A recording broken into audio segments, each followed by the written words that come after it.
Well, welcome everyone to the second session of Approaching the New Normal. And this time it's going to be a little different in format, I guess. Uh, this time, instead of Priyank, I'm moderating it. And that's what we've all discussed and agreed to, that every week one of us should take the helm and, moderate the conversation. So, first of all, thank you so much for joining in, taking out time on the Sunday and joining in. Let's just begin with a small introduction of everyone. I would like you to start the introduction and then I'll introduce myself, if that works. So why don't we start with Jasleen? Hi, I'm Christine, and I'm a Teach for India alum. And I worked in low-income community Jahangirpuri and was working in a government school. And I worked with almost 150 girls there. And in that experience, did a couple of projects in the community, and here I am, part of this community to share my experience. Thank you. Pallavi? Hi, this is Pallavi. I am a human rights activist. I have been working on gender-based violence for a long time. Education is a sector that I've been involved in the last 2-3 years. So this is something that really intrigued me. So I decided to be together and work on the same. Oh, great. Praneeth? Hello, I'm Praneeth. I'm an engineering grad, and then I did my Teach for India fellowship. Now I'm working at an edtech startup. Yeah. My interests are technology and policy. Awesome. Priyank? Hello everyone, my name is Priyank and I'm an engineer, social worker, counselor and an educationist. I have been working in education for quite some time. This year my MPhil gets over in education policy planning and education and my PhD starts. And I also have a startup where I'm trying to connect students with tests. Wow, this just sounded like, I was a teacher and I was just taking attendance. because this is an education forum where we discuss about education, it is so appropriate, right? Right. Hello, everyone. My name is Saurabh Nanda. I am a career consultant and an educator. And I've been in the education industry for almost 9 years now. I started off as a computer engineer and then switched over. And just to let the viewers know what this forum is all about. Well, all of us are really interested in discussing about the various trends in Indian education and even global education for that matter, and think of ways how we can improve various aspects of our education system, because we know that there are a lot of improvements needed. At the same time, we also understand that this crisis can be a tipping point for a lot of sectors in the education industry. And that is what we are here for, to talk about approaching the new normal, which will be there after we get over the crisis, and how we should do things in the new normal. So we welcome your comments and feedback. Please reach out to us in any way possible. Today's session, I am going to be the moderator, and since I've been in the education industry for 9 years, and most of that time I have spent in the test prep industry, I'm going to talk about the test prep industry, describe it from various angles, and from my personal opinion as well. And then we can have discussions about it from the different respective areas and thought processes that all the other four members of the panel represent. All right, so test prep industry in India, I actually want to describe it in a way which I found very funny. I have a friend who's an anthropologist, sociologist from Denmark. We met in Denmark. I attended his PhD defense presentation, and his PhD was about IITs in India and the entire ecosystem surrounding IITs. So he did his research primarily in IIT Delhi, JNU Delhi, and Kota in Rajasthan. So his research talks about the test prep industry in India as the shadow industry in India, shadow education. And which was so interesting to me. I said, there is nothing shadowy about the industry. It is right there out in the open. If you ever visit a school after board examinations are over, you will see these test prep companies representatives, with pamphlets and CDs right outside the school. So it is not at all hidden. It is not at all in the shadow in any way.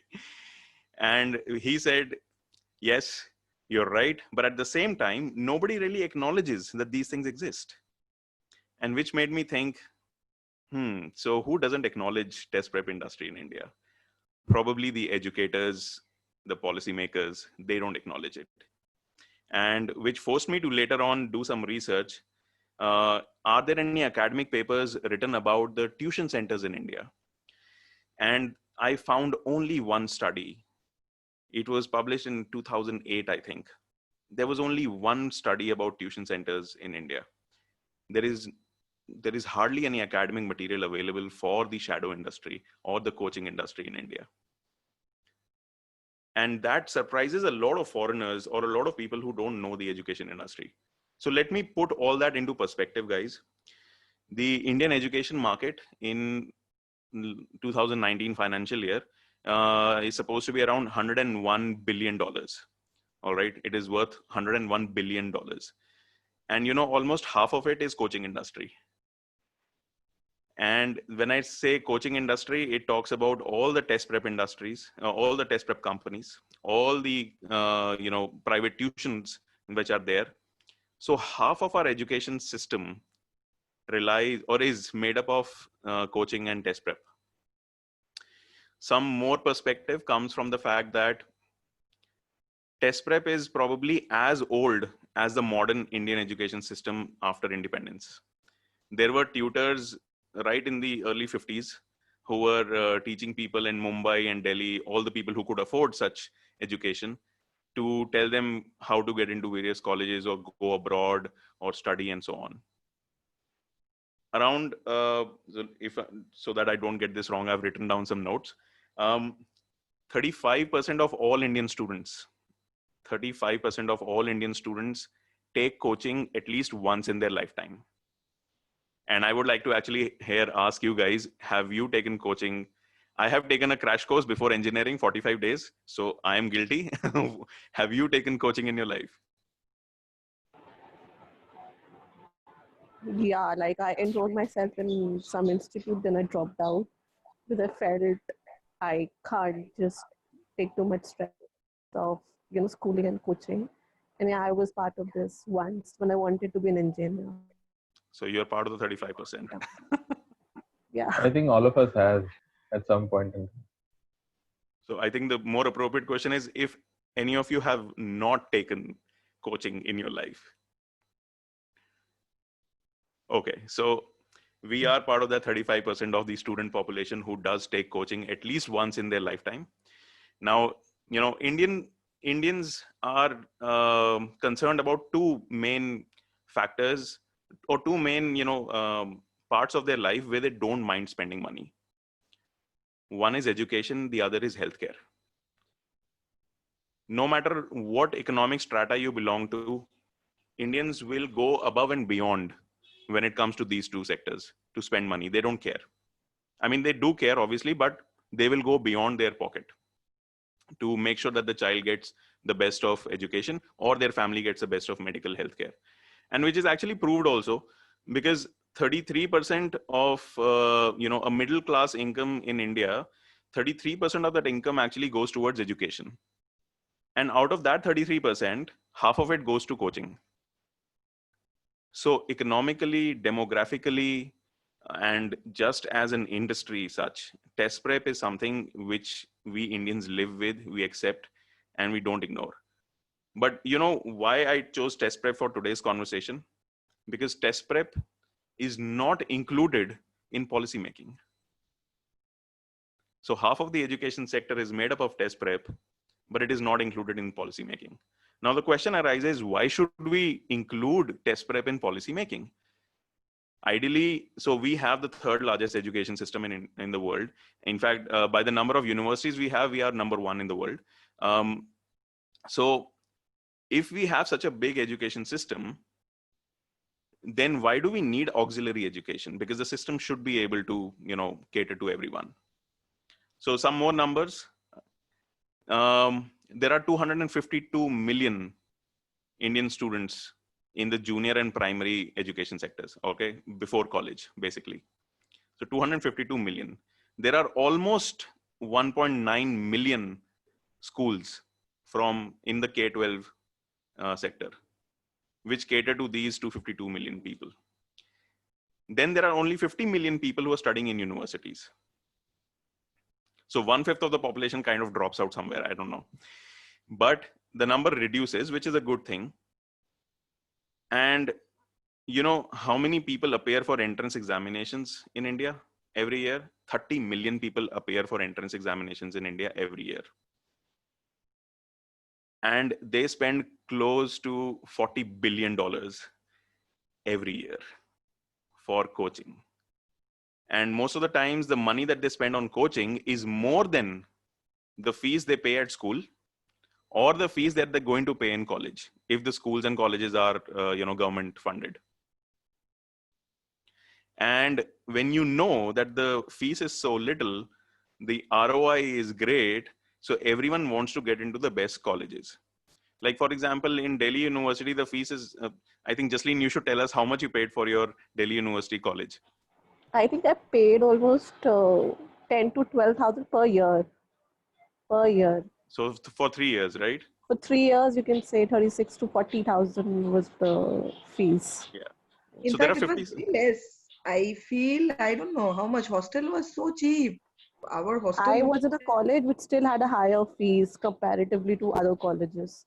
My college was like, I don't know. I spent, I think, less than 10,000 for 3 years. I don't know. Maybe because of, like, even in my master's also, it's like complete thing was 20,000. The admission is 6,000, 4,000, 4,000, 4,000, I remember. Priyank, our NIT was very expensive, right? I think till the time we were there, it was less expensive in that sense, because we paid, I think, around 35,000 for a year. But after we just left, it increased to 80,000 per year. Then now it is 1,60,000 in a year. It has taken 400% jump. Praneeth, so you tell us, what was your experience with the fee structure? Mine was also like merit-based fees, right? So mine was pretty cheap. Mine was around 36,000 per annum. It was okay. It was okay, I guess. It was okay, right? In comparison, I suppose now in retrospect, it's not that good. But yeah, in comparison, it was better than the others at that time. Yeah. Exactly. And I mean, so when I went into college in 2005, NIT Jalandhar, my college was the most expensive NIT in the country. And at that time, there were 18 NITs. So the neighboring NIT, which was there in Himachal Pradesh, NIT Hamirpur, it charged only 8,000 rupees per semester. And we were like 4 or 5 times more than that. So it was astounding. And even then, a lot of us were complaining that, okay, NIT Jalandhar, the rankings are okay, decent, whatever it is, but the cost is too much. It's just too much. So you'll be surprised to know, guys, now the number of IITs and NITs has increased a lot. And we also have triple ITs and IISCRs and then Rajiv Gandhi Institute and all those government funded technical institutes. Combining all those together, there are around 37,000 seats. And if you include, good private colleges like Thapar in Patiala, HBTI Kanpur, or Travancore Engineering College in, Trivandrum, then you can increase the number of seats to around 42, 43,000. And the number of aspirants are close to 10 lakh. So everyone thinks of those numbers very, very clearly. That, okay, so I can pay some around 1.5 to 2 lakh rupees for the preparation of engineering, because later on, the fee structure is not going to matter a lot. Overall cost will still be less than a private university. This is only about engineering. When you talk about other universities like DU, which offer you courses in science and non-science, and if you want to compare it with a similar university in, let's say, the education campus created in Greater Noida or the education campus created in Sonipat, which are private universities, the fee structure is completely different. Ashoka University charges around 24 to 25 lakh rupees for a liberal arts course. And Pallavi, please correct me if I'm wrong with the numbers over here. No, it's like I will tell you, my experience has been very bad when I have tried to call parents, because it's not just about the fees. They even need to have accommodation and in terms of some pocket money. And then even after getting scholarships, it's impossible, because at least I guess 50 to 60% of Indian parents are middle class parents. They all are into jobs. So though they don't have this much of money to offer for a 3 years course, and on top of that there are minimum two children's, like that's the thing. So how is it possible? And it is only for graduation, like for after that, what for masters? So I think IB schools are more thinking to kind of go for this much of a fees and this much of a high cost thing. Otherwise, I don't think CBSE parents really don't want to do it. And it's still the same with Bihar, UP, Rajasthan, Assam, West Bengal. You get 60%, you have to do either engineering or you have to do medical. There is no other option. That's what has been the thought process. Exactly. So for universities like DU, you have to get amazing amount of marks, like sometimes more than 100% apparently. And for that, you go for, these really expensive tuitions, which are again part of test prep, because that is completely based on 12th boards, right? Now they have more entrance examinations for BBA, law, etc. So that's the thing. So the number of seats are very few where you want to go. Even though we have the largest number of universities in the world, people don't want to go to those universities. There are very few chosen universities, maybe around 1,000 universities, where people will probably want to go. And most of them are merit-based. Now, coming to the other aspect of it, so if you want to get into this university has created some kind of entrance test examination. And the problem is our schools don't teach us about those test prep examinations. Even at master's levels, your undergraduate degree hardly helps you. So if you ask me, and I was an engineer from one of the top, the recent rankings of NIT Jalandhar are 8 out of 10 in DataQuest rankings. DataQuest is a magazine. So whatever it was, I was not a good computer engineer. Let me be very frank. I learned it on my own after college. So if you had asked me to appear for GATE, which is the test for masters or MTech in India, I would have flunked, because the college did not teach me anything. In fact, Bloomberg Quint, they did a research of all these government exam aspirants in Allahabad. And 40% of them said that our school and college did not prepare us for any of this. And that number became even worse if your initial studies were not in English medium. So if you studied in your native language or Hindi medium, Tamil medium, Bengali medium, Assamese medium, then your understanding of the test prep industry is even lower. So you need help. And the government hardly does anything about it. There is nothing, concrete available. In fact, there was a study done in the early 2000s, and it was called the Yashpal Committee, in which it was said the Indian education system is over-regulated and under-governed. So just imagine. So we have the worst of both the worlds, okay? It is over-regulated. There are too many regulations. If somebody wants to do something innovative in conventional education, you want to start a school, you want to start a college, it's just too much red tape. What was the name of the study, if you can?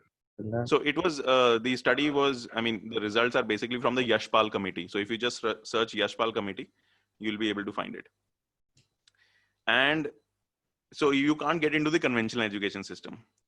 All right. Then it is undergoverned. So even if you want to change the policies, you want to do lobbying or you want to do things like that, there are not enough decision makers or qualified decision makers who want to do it. And I think one of the biggest examples was the Vyapam medical college scam, which happened a few years ago. And it is the classic example of how people control the medical industry in India. So like fun fact, we have thousands and thousands of seats and probably colleges for engineering in India, but we have only a handful of medical colleges. Total number of seats for doctors in India is 76,000. Total number of seats, private plus public. And that is one of the reasons where I think Priyank, you and Pallavi will also know about the students who go abroad to study medicine, because A, it is cheaper, B, it is higher quality.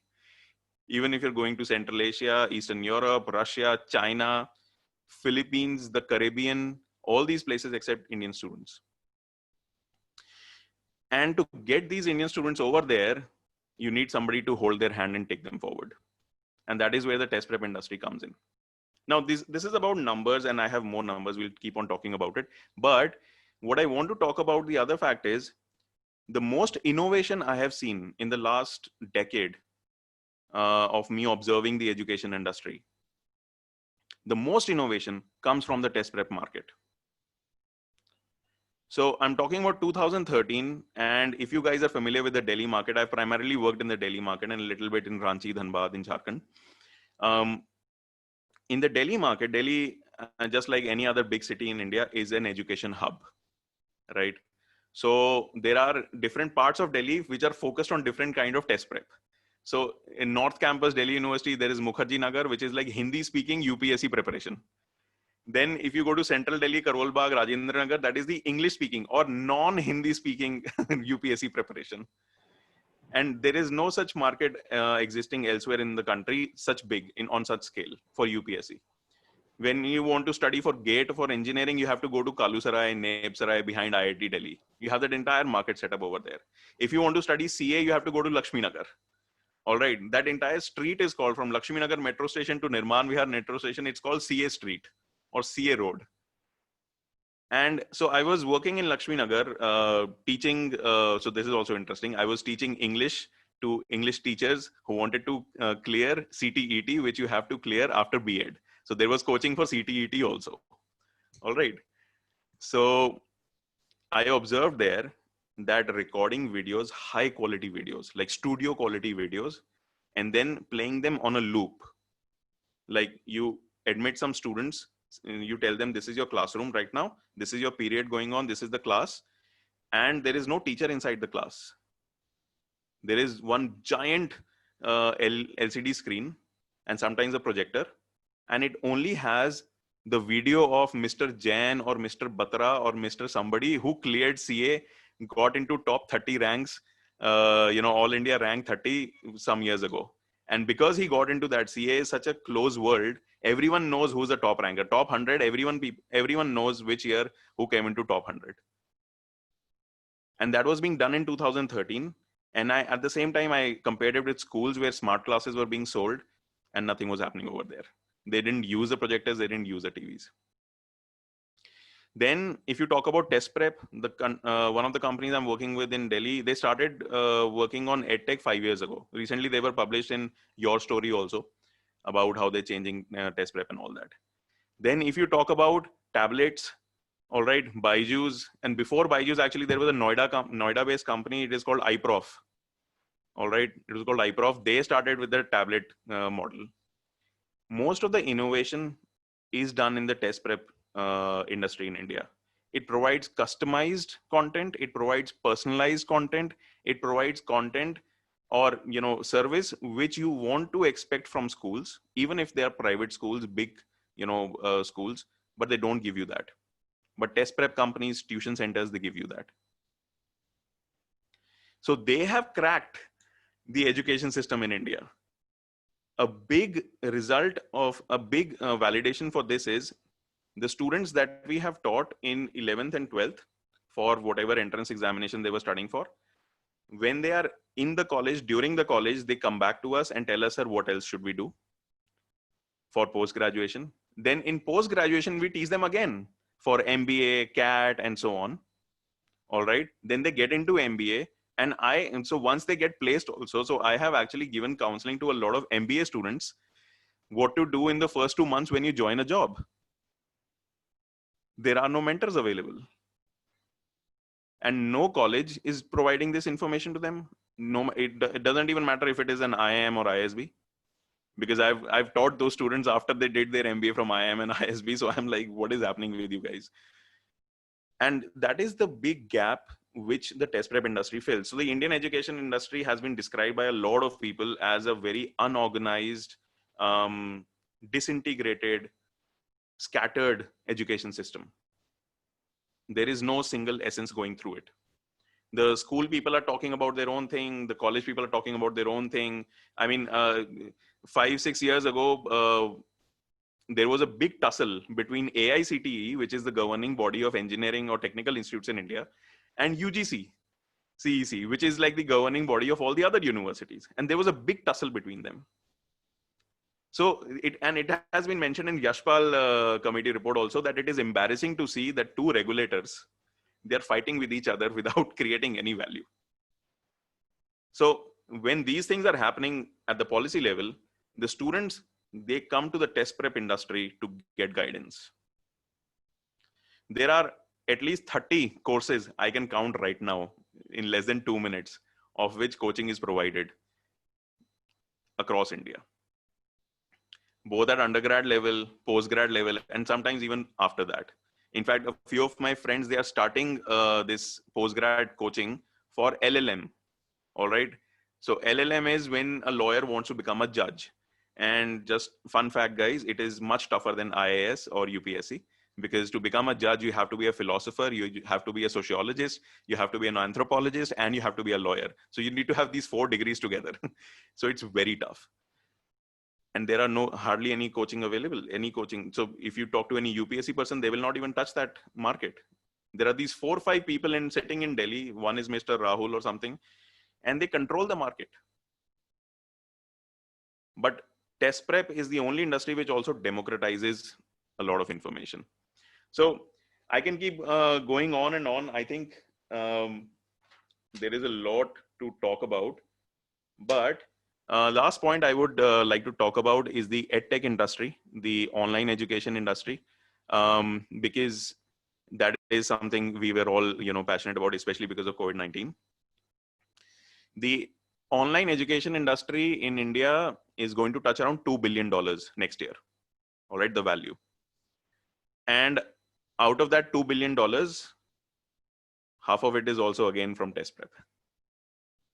And the surprising thing is the test prep industry online is actually democratizing more information, more knowledge than the other players. Like obviously when we talk about test prep, we think of IIT JEE, medical, CAT, and then there are smaller things like CA is there, definitely. And then now law is coming up. 50,000 aspirants are there for law every year. But government exams form the chunk of Indian test prep industry, because most people coming from middle class, lower middle class, and sometimes even upper middle class, they aspire to be government officers. So just in the morning, I answered a question. I answer these questions regularly for Amar Ujala newspaper. And there was a question from a student who said, he was from Uttarakhand. And he said, I am studying in the first year of BSc, and he's taken zoology, botany, and chemistry as subjects. So he's not taken physics or he's not taken mathematics in BSc. And he said, what exams are available in Uttarakhand where my credentials will be valuable?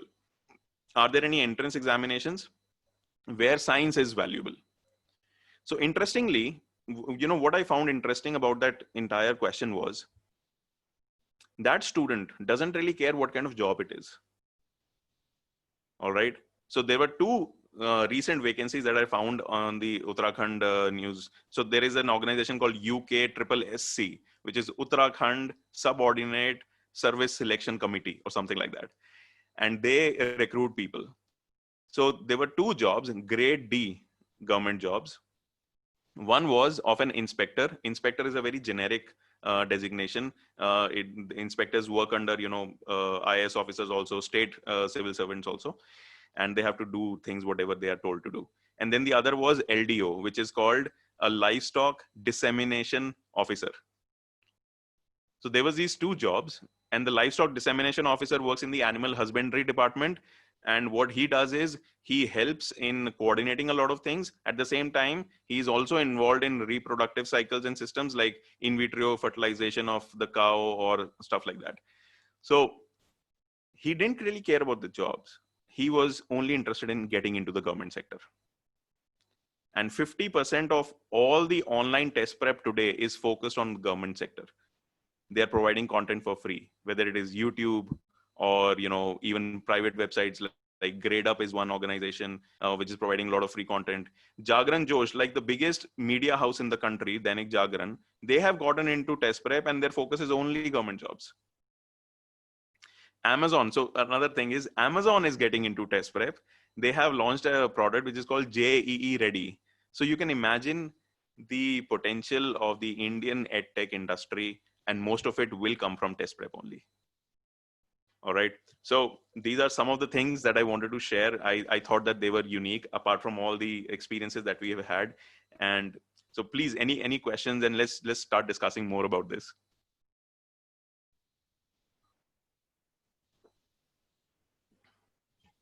I have something to say on the law thing. So when I was after my 12th, I gave the CLAT entrance.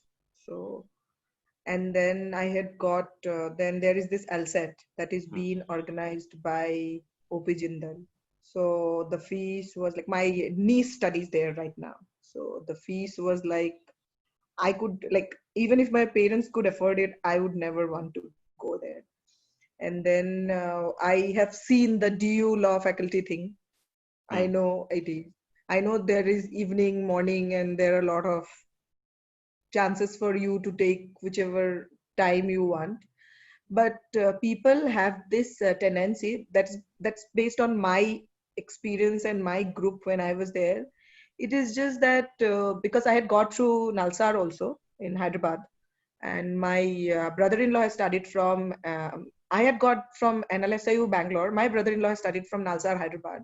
So I feel like it's not just about engineering or medical, it's also about law. And this all these colleges like NUJS or for you exams NLS, these are very expensive. Like it's not possible for common people or common families to afford the courses, because it's not just the fees.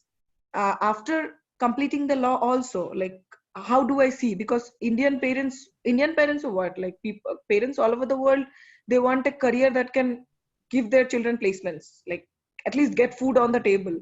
So I think this is a thought everywhere. Like maybe that is one reason that I decided, okay, fine, I want to study in one of the best colleges of India, or maybe DU.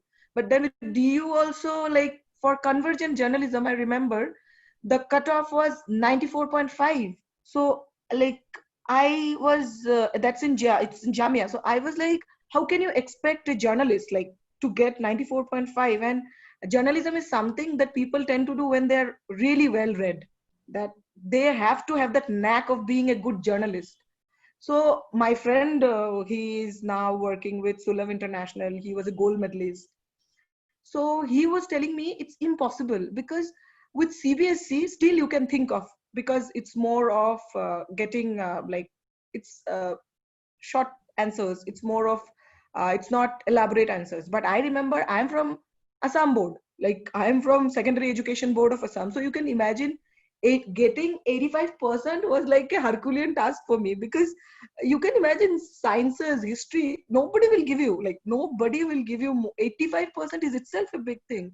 And then again, when I was in college, for my college, I had to clear the English entrance examinations, because I have seen people getting like 60% or something. They are getting into like not campus top 10 colleges. So I feel that there is always this pressure on students as well as parents all the time, like all the time. This is what I have observed.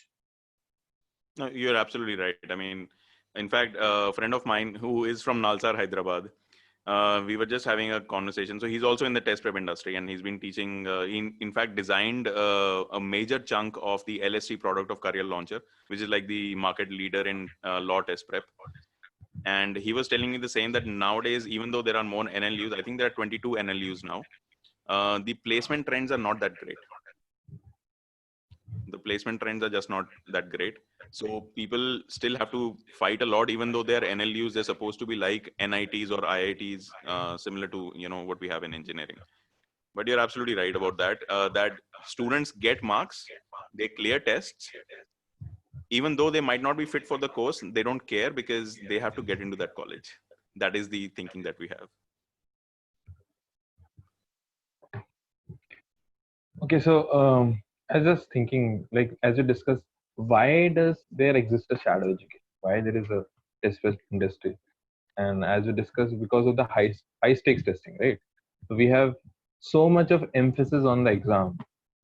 There is everything is a stake when the student is going to give a, let let it be a 10th standard board exam, 12th, or an entrance exam for college, and I think there's so much at stake. It has a lot Yeah. of importance in a child's life. Now, when you said that, most of the test prep is done in test prep industry, like, we can rephrase and say that, most of the innovation is done for test prep industry, for test prep. Why I say that is, even in school, not just test prep has to do it because it is the high stakes thing. Even in school, it is the exams which are important. Why you're teaching the children? Because they clear that grade exam.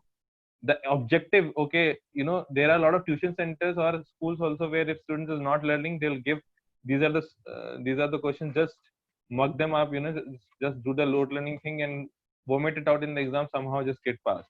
So the whole idea is to perform better in exams. The whole pedagogy is designed in a way that, how do we get more marks in those exams? Let it be a first standard ka final exam, because we can see in India we have hoardings of first standard toppers also, and that is something which is so unique. We are celebrating a first standard topper in a grand way. Ki first standard the guy or the girl has topped. So the whole emphasis from the start on the exam is so huge that, again, the test of industry or the schools or anything, it is innovation or anything related, is all about the exam. So for us to think about is, how do we do something about that? Can we make the exams less important? Can there be other ways of uh, letting the student review his or her performance? It is more about the child developing, not more of the child learning. So child has to review his performance. That is what the exams are meant for. And how much Mhm. does the child understand that, where does she lack or he lacks, and what has to be done. So instead of looking at from that angle, it has become such a high stake thing that there are suicides happening. At the end, students are not able to clear, and it is becoming a totally different objective. So the whole pedagogy and curriculum, everything is so aligned to scoring big in those exams. So I completely agree with you. But then that's the thing. So the test prep industry, as I said, it is almost as old as the modern education system in India. The first, proper MBA coaching started in 1979 by IMS in Mumbai. Then my Fufaji, like the husband of my father's sister, he completed his MSc in physics from IIT Kanpur in 1965. And immediately after that, he's just started teaching in a college in Pathankot, and the colleges hardly pay you. So he had to start coaching at the side, and that is where he made most of his money. So, and that is in the late 60s. The thing is, as I said, the contradiction is, we have the third largest education system in the world, but most of it is just not good enough. And because it is not good enough, we want to go towards a specific area. Now, that is the first point. Second point is, if you look at Asia in general, all the countries do the same. You go to Japan, like, their high school students are overstressed. There are stories that I've heard that school students, they sleep in their cars because they have so much work to do. They don't go back home, they just sleep in their car next to the school building because they have so much work to do. And in colleges, in bachelors, like most of us, I mean, at least I did, we just chill, we don't do anything. The Japanese students do the same. So it's more of Asia. Then even if you talk about the US, the focus on getting good marks is tremendous over there because the competition is tremendous. So it's not only a very Indian thing or an Asian thing. I think it's just a human thing where good quality resources are limited in number, and everyone wants to have the best brand possible. But when you talk about, so let me take an example of the medical education system, because I was involved in that for a couple of years in Ukraine. Around 100 kilometers from Kyiv is the capital of Ukraine. There is this college called I can't remember the name. It is some Ukrainian name. It is a 100-year-old college. It is ranked ranked in top 20 in EU. So Ukraine was included in Erasmus. All right. So now their universities are ranked in EU. It was ranked in top 20 in EU for medical education. they have both MBBS or bachelor's level, and then they have MD specialization courses, which is very rare for medical education colleges, all right? And it's a 100-year-old college. They have around 6,000 seats. You know how many seats get filled every year?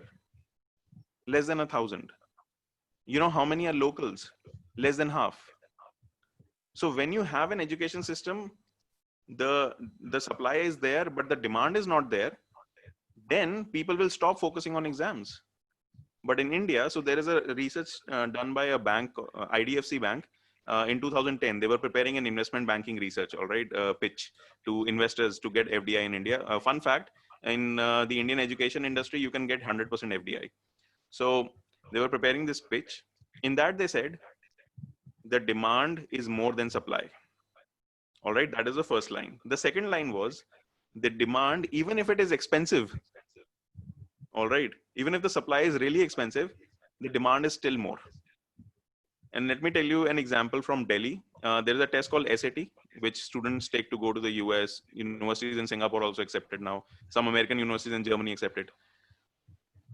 There is this tutor in South Delhi, near Hoska, Sarvopriya Vihar, that area. He charges 2 lakh rupees for teaching SAT. And he only takes around 50 to 100 people every year. All right, that is an unorganized sector. He will probably take most of it in cash, but that is what it is. And he basically teaches maths. And if you know that SAT maths is not that great compared to Indian engineering standards, okay, or even CLAT standards, law standards. So it's not that great. And English was a problem because parents wanted ki khali maths ke liye we will not pay money. So English is also needed. What he did was he asked his wife to start teaching English. And his wife started, and they're still charging 2 lakh rupees, and it is selling. Then let me tell you about career consulting. There are people in Mumbai, because that's where the career consulting entire market in India started, all right, who charge 3.5 lakh rupees for consultation, only to tell you which university you should go for. No psychometrics, nothing. Nothing. 3.5 lakh rupees, and people pay for it. On the other end of the spectrum, we have people who can't pay for any test prep education, and now universities have started accepting this fact also. So when we talk about why there is stress on exams, the system is not changing, so the universities are now changing. DU has a program for underprivileged students where they give test prep education free of cost. Then there are scholarships only for test prep. So there is a scholarship called BTSC, and they give you 1 lakh rupees the student, but the test for the scholarship is also based on aptitude. So I mean, how does a student from a tier 6 city in India, how does a student get over there? If you want somebody from Jorhat in Assam, or if you want to clear such a test, he needs help. He or she needs help, because that help is just not available. And now that is why technology is democratizing the system. So I completely agree with you that this should not be the case. We are innovating for test prep. I agree, absolutely. But the thing is, that is the only scope for innovation left for educators in India. We can be excellent counselors outside the school setting, outside the college setting. Within the college setting or school setting, we cannot do anything. So I've talked to counselors in big schools, like the most famous schools in Delhi, DPS, RK Puram and all that. They are overworked and they have stopped caring, even though their qualifications are very nice. So I hope that answers your question. I thought I got lost in the track somewhere. Yeah, in fact, just adding to that, I was thinking the whole idea which we were again discussed about the test within this thing. Currently I'm reading this book, Finnish Lessons, talks about the education system in Finland. So there are a lot of things which we can talk about, but again, it's particular to the testing thing. So what is the book saying? I don't know. I'm not used to Finland, neither I know what happens there. But the book is saying that for the first 7 to 9 years, again, it is still debatable. There's no testing happening. And then there are a lot of routes to the higher education.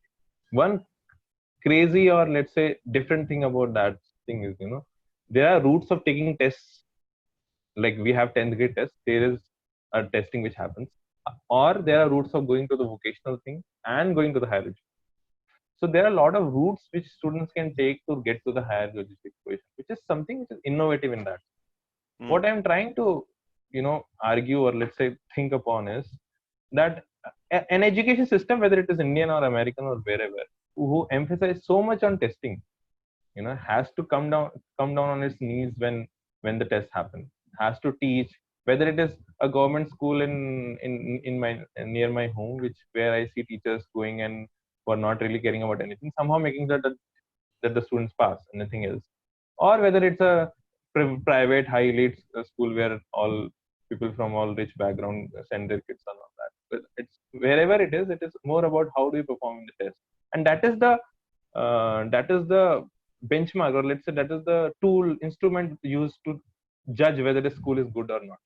So when we say RUSA or RMSA or these schemes which have government have started and put in money, so initially the strategy was input, that you input funding into them so that they perform better. Now it is outcome based. RUSA is talking about how it has to be outcome based, that if an higher education institute is performing better, you fund them more. That is ironical, right? Like, you need to fund the universities which are not able to perform because they need money.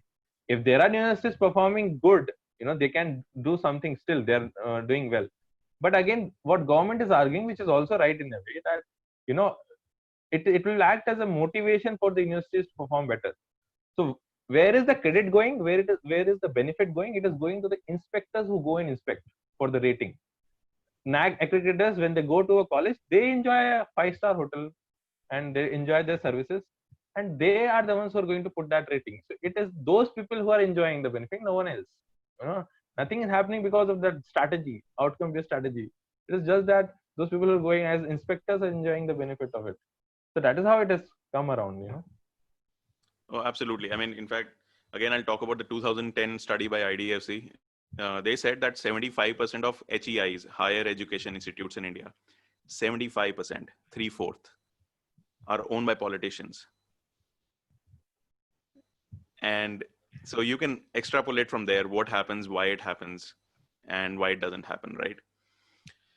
If you have people who are just doing this to earn money and not create excellence, then all these schemes will ultimately not result in anything, because even if they talk about real problems, those reports might not be recognized or might not be taken into consideration, because the people they criticize are also in the government.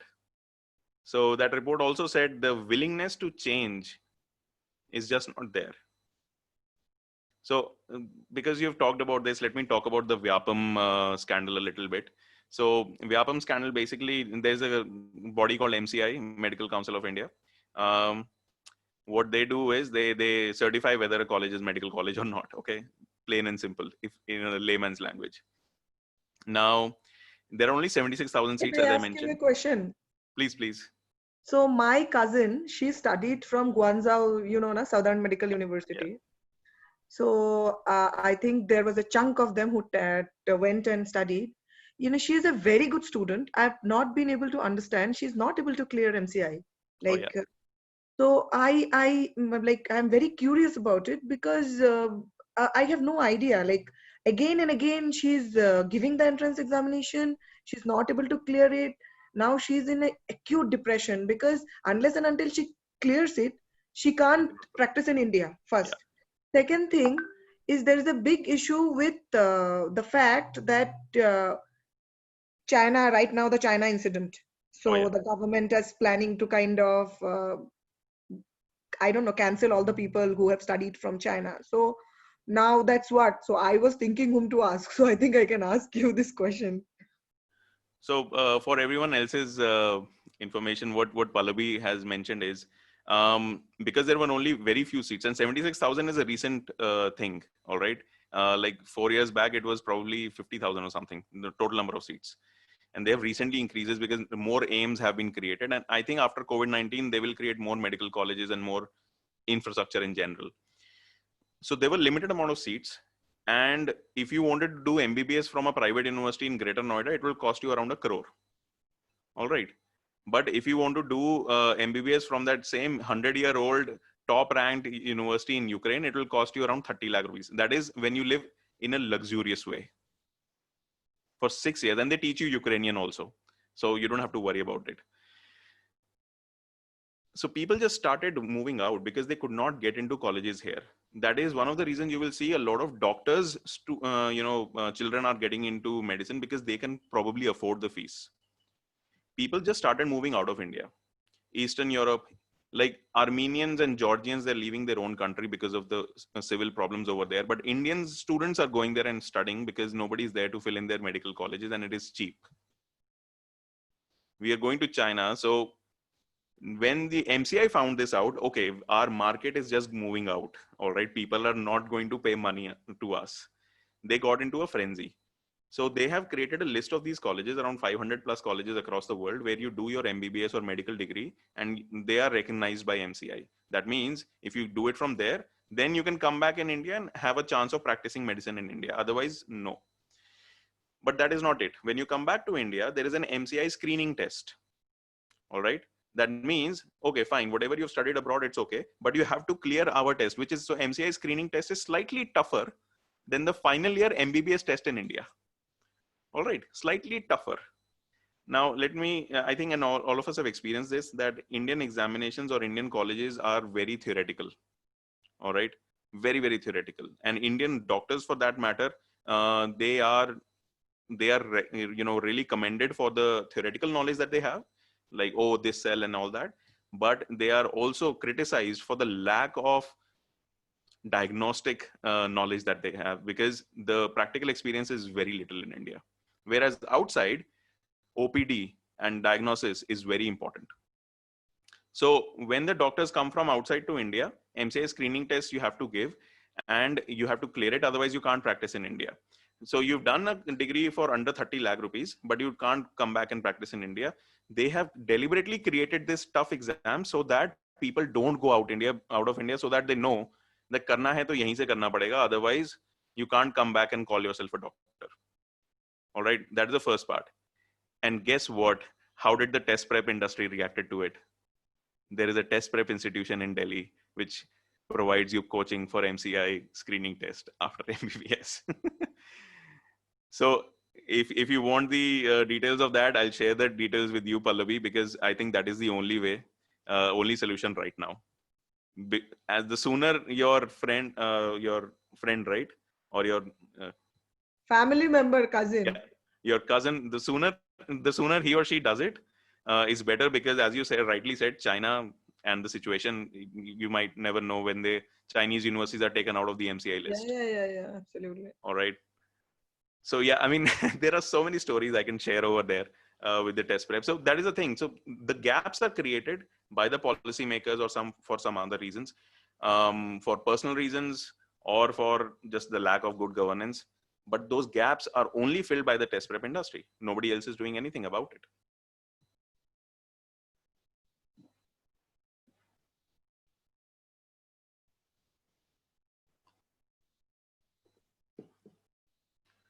So, I mean, any other questions? Or maybe it's just, in fact, okay, so I'll just share one more story. If you did your schooling from India, all right, and I'm considering average private schools, all right, not expensive private schools, from KG to post-graduation, and graduation and post-graduation from government universities, from 1976 to 1993, if you did this 15 years of education from 1976 to 1993, it would cost you 1 lakh rupees. 15 years, all right? In 2010, these are the rates for 2010. So there might be more now. 1 lakh was the security deposit which you had to pay for your young toddlers, pre-nursery and KG school. So the entire shift, so that is a very important point here. The entire shift has gone from providing quality education, because nobody really cares about quality education. They just care for the brand. It has moved from there to making money. But there are universities, and I really commend them, a lot of private universities, North India, every part of India actually, they're coming up and they're getting these amazing people as professors, good faculty body. But because they are providing you the best of facilities and faculty, they're also charging money. So I remember in 2013-14, when the talk was starting about the fees hike in IIMs. IIMs did not used to cost a lot, around 10 lakh rupees. Suddenly they just said, they made a business case. Like, if you want a business case, then IIMs can make a business case. They made a business case to the government. If you do not give us good enough money on your own, or if you do not let us collect fees from the students, all right, then we will not be able to provide the quality of education that we are able to provide right now. Plain and simple. And they made the case that the loans can be provided by education companies. Within 5 years, most of the loans are repaid by students. They created that case. Only then the government would understand. IIT Chennai did not agree to increase the number of seats. So it's an interesting example. After the OBC quota was introduced, the number of seats were increased in every government university in India. All right. IIT Chennai has this very amazing MBA program. They said, no, we are not going to increase the number of seats because it will just dilute the quality of the students. All right. But the government said, no, you have to. So I think they increased the number of seats to 120 or something, but they selected only 60 people. So that they remain with the quota, but they still follow the government rules. All right. I mean, that is the extent that professors and universities in India have to go to maintain the quality that they have. Otherwise, the rest of the quality comes from test prep. Any questions, guys? Is it true that Presidium charges like 18 to 20 lakhs as the fees as donation? Oh, Before management, yeah. a toddler is in class standard 1? Because this is something a senior has told. I don't know how true that information is, but she said that her father had to pay around 18 to 20 lakhs because Presidium is one of the best schools in Gurgaon. So I'm not sure. It happens. So, It happens. I There have is something called donation. Yeah. I have a question, but I don't know if the time will permit. Yeah. But basically, it's something that I studied like a few years ago, which was very bizarre, and I don't know if I'd like to put it, but technology was driven heavily by pornography at that time, and 2016, 2014. And a lot of companies started like, cloud hosting, all of these things started because it's a niche market. Why can't our policymakers look at the same thing and tap into the potential of this? For example, tech companies started looking at VR also quite seriously after pornography started. Why aren't we looking at the same thing? Again, it's a very bizarre parallel that I'm trying to draw, but the idea is the same. We aren't understanding the inspiration that we could get from tapping the potential of what they are doing in the test prep industry. Why isn't it being done? Why aren't policymakers thinking of that? Is that a fair question? Actually, that's a very interesting question. And I would actually like to answer that by taking a case study again. All right. So the best colleges of our country, which are known worldwide, one of them are IITs, right? Then you have NITs. So there is an organization called TechUp, TEQIP, which is the sole purpose of that organization is to fund colleges for research projects, improving the quality of education, faculty, everything. Okay. Currently, we are going through TechUp 3. When we were in college, TechUp 2 was going on. I think when I was in college, TechUp 2 was going on. Oh, okay. So it might be TechUp 1 that time. So right now, TechUp 3 is going on, and it is focusing on states like Himachal, J&K, northeastern states, Andamans, where NITs or other government-funded technical institutes are there, but they're not doing very well. So these guys, they used to give money. So I'll talk about my time in college. Every year we used to get 10 crore rupees. The college, you would get 10 crore rupees. And every year the 10 crore rupees will go back as it is. On top of that, there was a penalty charge because the money was not used and you blocked the money for a year. Now, the purpose behind TechUp is that, they thought we have these amazing professors in our colleges and they know everything about everything in the world. They are the foremost people in technology. They will use this 10 crore to create amazing labs like what we have in MIT and Caltech and all these places. But the problem was, A, we did not have good quality professors. B, the accountability and the bureaucracy is such that they don't want to get into it. The registrar of the college is happy enough to pay a penalty and mark it in the balance sheet of the college at the end of the year, but not take responsibility. Because I remember one of our registrars was accused for a scandal where he had bought some HP computers, like regular computers, okay? And there was a scandal around it. So if you want them to buy servers, or even if you want them to buy, computers of a scale which can help in some kind of research, let's say neural networks or something, they are never going to do it. Talking about TechCube 3 right now, the World Bank gave around $600 million to India, said, boss, use it. Develop some good quality stuff. So the government of India said, okay, fine, we have to basically give good education to students. But there are already professors in the college. Then how can we give good quality education? They said, all these companies, GATE companies, which teach for GATE, they are good quality teachers. Why don't you give them the tenders? They gave out the tenders didn't work, the people didn't teach, all right? The money always comes in because they have a thought process from a top level point of view that they just need money to do this research, right? So they think about these things. Those people who are sitting at the top, they do think about these things because they are going to conferences across the world. They know what is happening in the latest technological environment. But when it comes to implementing it in India, it is just not happening. And that is why you will see AR and VR already implemented in a lot of private colleges, because which are more autonomous, they have the power of spending money in the right direction. Then it will take much more time for it to come to IIT on all these things.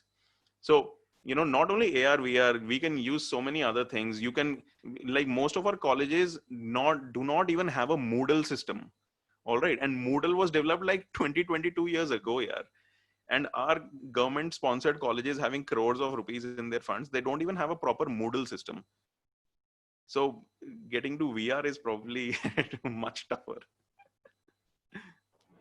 So I have a question here, like for every admission getting into undergrad or graduation or anything, we have these standardized tests. So I just want to understand: is this the only solution for the intake, or do we have alternative methods of admissions or something like that? Is just to score the only parameter to admit a student, or do we have alternative methods? For example, like in US also for MBA, they look at a holistic profile of a student. Even if you score 730 or 740, you still have a chance of rejection. The profile is not holistic. Why isn't something like this working out in India? Like, I understand the supply and demand, and we have huge number of applicants. So I want to understand what are the alternative ways of adapting to a different model of admissions. Okay. I would like to take this opportunity to talk about a very different model that I always had in mind. And thank you so much for this question. That supply demand, you already understand, right? So you and Pallavi both are from DU, and you know about St. Stephen's, and they have an ECA quota, right? Yeah. So some people do get into great colleges through their extracurricular activities, maybe in dance or sports or something else. But even then, they require very high scores in 12th, even then, because the competition is just so huge, right? Then you also know there is a lot of fraud which happens when you talk about the ECA quota, because you can get certificates and those might not be true. And the same has happened in international education, people going from India abroad, they showcase all these things, but they haven't really done it. When you talk about MBA, you will see that there are different colleges which accept people from different scores. But GMAT or some standardized score is common over there. GRE or GMAT is common. So you can have 650 or you can have 600 and there is a college for you. You can have 750, there is a college for you. But GMAT and MBA is actually a very good environment. I remember a case study. There was this Indian student. He took the GMAT. He would just score 620. His average of 6 or 7 GMAT attempts was around 620. He applied. Every single time the college would reject him. I think it was a college in northern USA. So finally they asked him that you don't score enough marks. we cannot allow you in the college. We cannot, it is against our admission policies. So he clearly mentioned in an email, testing is not my thing. I cannot score marks. I am not good at it. But you look at my other things, look at my other profile. And that's what they did. So they did let him in. The thing is, you have to bypass the system. The system doesn't allow you to do that. The other thing is, it's a risk-free assessment for universities and schools. So even if you go to schools now, they will clearly ask you, how much is the score? They just don't care about who you are and what kind of diversity you represent and whatever it is. First is academics, because it is risk-free for them. So that they don't have to mention it to somebody else. They don't have to be held accountable to somebody else. It's like, okay, let's get this much. So there are very few programs in the world which will ask you to provide anything else from either your score sheet or your portfolio when you talk about performing arts, or you talk about graphic design and all these, or fashion design for that matter. Even design courses in India, there is NID, Ahmedabad, there is SEED, and then again, there are entrance examinations for them. And then again, there are test prep companies which prepare you for that. They also have an entrance examination. So I think we haven't really figured out a good way yet to do it, but with AI, we can definitely do this. And how we can do this, this is something which I wanted to talk about, that with AI, and if the student allows, you can actually find a lot of patterns throughout his growing up. And you can actually mark the cognitive patterns and see which parts are good and which parts are, growing in a certain way. And then automatically, if that data is used, then colleges can make a more informed choice. The students can make a more informed choice as to where to go, and not just follow the herd mentality. And you get into DU or IIT and something will happen. All right. So that is something which I definitely feel will help us in the future. But we are quite far away from it because there are a lot of data privacy problems over there. The government is not really involved in it. And so, yeah. Thank you, Saurabh. Thank you for sharing. Justin, I can just add to that I'll most probably say the same point, but in a different way. One is, why is it not happening in India? Something very important is the mindset. What is our mindset for these exams, and what has been our mindset for the whole preparation behind the exams. So there's a lot of, as Saurabh said, fraud happening. So it's easier to cheat the system when you don't have exams. And if you want to build a holistic profile, even if students are going to abroad, there are a lot of things which are being framed, which don't exist because there's no certificate right.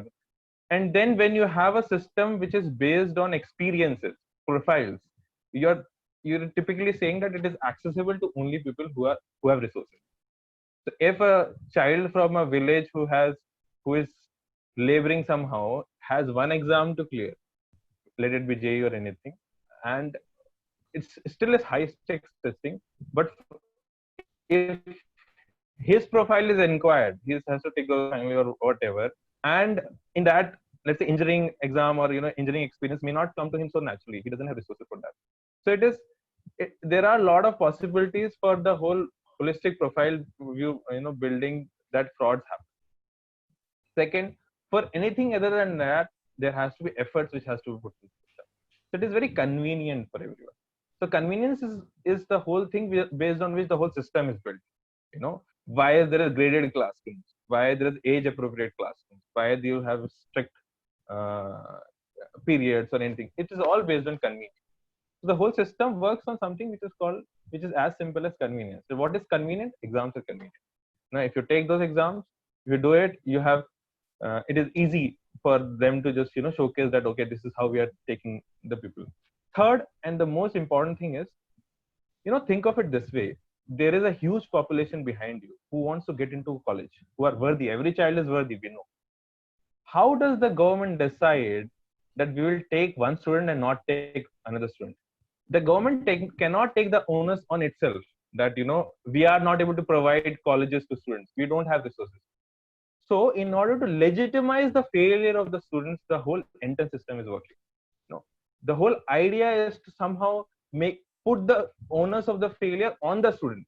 it is no rocket science to understand that if there are 10,000 seats for an exam and 1 lakh students are giving that exam, however competent all the students are, there are only 10,000 students who are going to clear it. There can never be a way that 10,001 students will be able to clear the exam because the seats are limited. So how do the students say that we are not able to provide the sources? It's just by saying you did not clear the exam. To legitimize the failure, it is very easy in that way. Yeah. Yeah, this makes a lot of sense. Mm. That actually was very well put, Priyank. So I think, guys, we have had such an interesting topic, and we kind of forgot the time as well. Yeah, I think But I really enjoyed the conversation. Thank you so much for providing me this opportunity, and thank you everyone for watching this video. Please provide the comments. But next week, do tune in, because next week we have Jasleen talking about something really interesting. So Jasleen, please tell us what's going to happen next week. Okay, so next week, so we have few guests coming up with us. We have Anupam, so he's doing his second master's from US, University of Mainz in education. And then we have Prakhar, who'll be joining us. He's also a Teach for India alum. He's worked in the staff. And we'll be exploring more about the new education policy that we have, like the draft new education policy. And we'll be having a discussion around that and our thoughts on the new education policy. And that's what we'll be talking next week. Draft new education policy. Yeah. Amazing. Well, looking forward to it. And thank you so much for watching this video, and see you next week. Yes, Bye, guys. bye. Thank you so much.